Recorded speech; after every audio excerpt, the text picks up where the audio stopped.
Il donnait de l'argent à ce sans-abri, mais celui-ci glissa discrètement les liasses d'argent dans sa poche. À ce moment-là, sa copine le remarqua et cria « Chérie, regarde, il vient de voler ton argent !» Le sans-abri cacha rapidement les liasses dans un pain. Le monsieur s'approcha aussitôt de lui et lui demanda de lui rendre son argent. Mais, subitement, des voleurs surgirent et les agressèrent. Ils commencèrent à les fouiller dans tous les sens, à la recherche des liasses que le sans-abri venait de cacher. Malgré leurs recherches, ils ne trouvèrent absolument rien. À ce moment-là, le sans-abri fit discrètement signe au monsieur de ne rien dire. Le chef des voleurs le releva et lui demanda où se trouvait l'argent. Il le menaça en disant que s'il ne parlait pas, cela lui coûterait très cher. Mais le monsieur nia et répondit qu'il n'avait pas les sous sur lui. Le chef sortit alors son téléphone et appela sa patronne pour lui dire qu'il n'avait rien trouvé.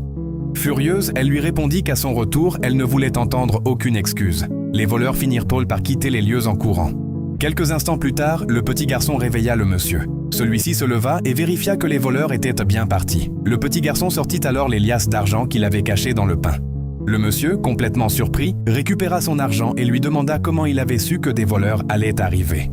Le petit garçon lui raconta qu'il avait entendu sa patronne comploter contre lui.